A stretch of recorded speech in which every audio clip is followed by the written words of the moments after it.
On this episode of Mythbusters, is driving and chatting Could you repeat that again? just as dangerous as Officer, would you have me a beer? driving under the influence? Who are the Mythbusters? Adam Savage I reject your reality and substitute my own. and Jamie Heineman. I kind of like it in here. It's private. Between them, more than 30 years special effects experience. That was intense. They don't just tell the myths, they put them to the test.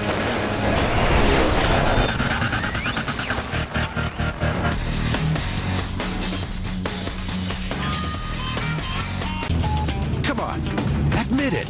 You know you do it. Talk on the cell phone while driving. And deep down, you know it's dangerous. But is it as dangerous as that other driving taboo? Here comes another one. The myth is that it is just as dangerous to drive while talking on a cell phone as it is while driving drunk.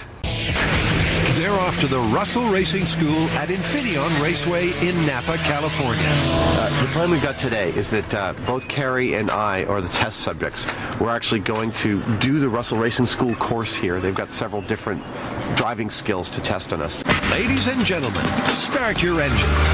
Carrie and Adam are about to test the myth that driving with a cell phone is just as dangerous as driving drunk. Once again, going to humiliate myself in front of a very large audience. It's round 3 of the cell phone versus drunk driving test. And Carrie and Adam are fueled up and ready to go.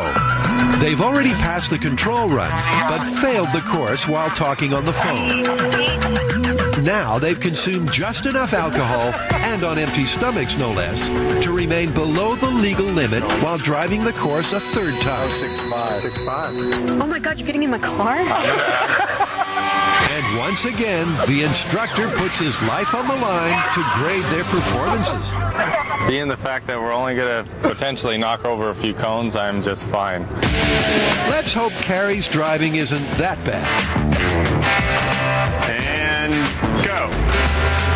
First obstacle, the brake test. That's a stop sign, Carrie. Slow down. Stop! We did go past the stop sign here right off the bat by about 4 or 5 feet, so we ended up in the crosswalk. Not a promising start. And parallel parking is up next. Actually, I gave her the parking. It was one of her best efforts. It was marginally good. Here comes the road timing test. Remember, it's got to be done in 45 seconds. Uh-oh, 30 seconds. That's going to cost you. Hope you do better on the accident avoidance test. We pretty much killed a couple cones over in the accident avoidance. Or maybe not. I also think I took out a few cones. A few cones? You blew away half the obstacles, Carrie. That's what's known as a failure. Can we stop using the word failure and just be like, I didn't succeed? I am feeling a little bit tired and tipsy, and I'm definitely done with this experiment because I don't usually drink beers during the day in the sun. I'm gonna eat pizza in a minute. That's all I really care about.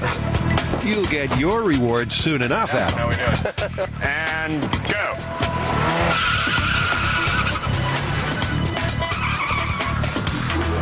Assuming you can ever park. Well, we saw the parking, so that was a little off.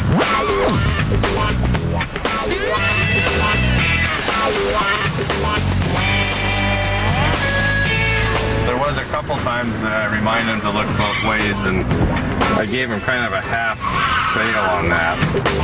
He's coming down the home stretch. Just one challenge left. The only thing with the accident avoidance, he did do it, but he kind of slowed down through the whole thing. It's not looking good, Adam. Like Carrie, you failed nearly half the course. 2.5 fails, I guess. So you just like kind of suck. I don't kind of suck. I mean, I was definitely impaired enough that, you know, it's the sort of impaired you want to keep people off the road at that level. That's right. Not only is drinking and driving not smart, it's illegal and very dangerous. So, what's the final word? Clearly, the results show that talking on the cell phone while driving is potentially as dangerous as driving drunk. I mean, we failed both the cell phone and the drunk driving tests, but we failed the cell phone test by a much bigger margin. However, all that being said, I still think that you can always put down the cell phone if something's happening that you've got to deal with. You can't exactly, so at least I can't exactly just stop being drunk. So what do you reckon? Confirmed, busted, or plausible? It's absolutely confirmed. I agree. Confirmed. I'm a little shocked.